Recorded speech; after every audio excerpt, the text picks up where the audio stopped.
कोविड-19 vaccine 2 साल से भी कम समय में विकसित हुई है। क्या आप जानते हैं कि आमतौर पर एक वैक्सीन बनाने में कितना समय लगता है? 20 साल। यह पहले की तुलना में 10 गुना कम समय में विकसित हुई है। यह सब क्रिस्पार नामक तकनीक के कारण है, जिसकी आविष्कारक हैं जेनिफर डोडना, क्रिस्पार तकनीक के पीछे की नोबेल विजेता वैज्ञानिक।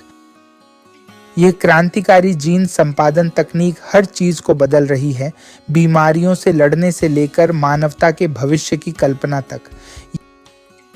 यहाँ उनकी जीवन कहानी से 5 प्रमुख सीख हैं। पहला, जिज्ञासु और खेलपूर्ण रहें। जब जेनिफर हवाई में एक छोटी बच्ची थीं, वे हमेशा सवाल पूछती थीं। आकाश नीला क्यों है? समुद्र हरा क्यों है? जीवन का अस्तित्व क्यों है? जबकि अधिकांश बच्चों को ऐसे सवाल पूछने से रोका जाता था, जेनिफर ने कभी नहीं रुकी। यही जिज्ञासा उन्हें विश्व परिवर्तनकारी विज्ञान की ओर ले गई। लेखक वॉल्टर इसाक्सन कहते हैं कि उन्होंने जिन महान लोगों का अध्ययन किया, da Vinci, Einstein, Steve jobs, सभी ने अपनी बचपन की जिज्ञासा को जीवित रखा।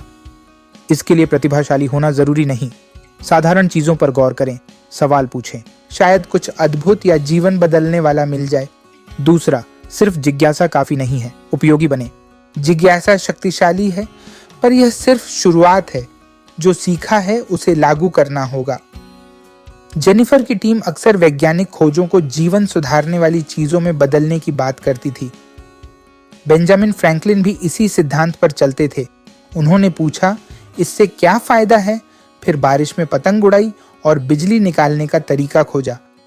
आपको तूफान का खतरा मोल लेने की जरूरत नहीं, पर जब कुछ नया सीखें तो सोचें कि इससे क्या फर्क पड़ेगा। तीसरा, जाने कब प्रतिस्पर्धा करनी है और कब सहयोग। प्रतिस्पर्धा से नई खोजें हो सकती हैं। 2012 में जेनिफर की टीम ने MIT और हार्वर्ड में फेंक झांग की टीम से होड़ की, यह देखने के लिए कि कौन पहले क्रिस्पार से मानव DNA को संपादित कर सकता है। उस प्रतिस्पर्धा ने नवाचार को बढ़ावा दिया, लेकिन जब महामारी आई तो सब कुछ बदल गया। दोनों टीमों ने कोविड-19 से लड़ने के लिए अपने शोध का इस्तेमाल करने के साझा लक्ष्य पर ध्यान देने के लिए प्रतिस्पर्धा छोड़ दी।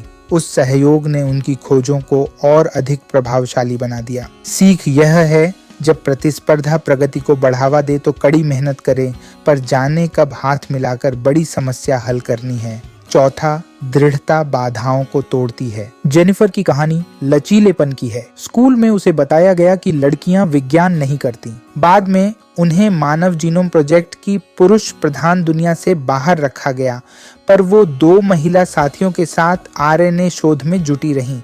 वर्षों बाद उन्होंने पाया कि RNA सिर्फ दिलचस्प नहीं, बल्कि क्रांतिकारी था। यह प्रोटीन बनाने में मदद करता है। यह टीकों और जीन संपादन जैसे अभूतपूर्व उपकरणों की कुंजी हो सकता है। उनकी दृढ़ता ने उन्हें नोबेल पुरस्कार दिलाया और चिकित्सा में क्रांति ला दी। नंबर 5, प्रौद्योगिकी को मानवता से जोड़ना। ये कहानी इस तरह दार्शनिक हो जाती है। जेनिफर ने जीन संपादन का कोड क्रैक किया, फिर उसे एक बुरा सपना आया। वह किसी के साथ कमरे में थी जो उसकी तकनीक का इस्तेमाल करना चाहता था।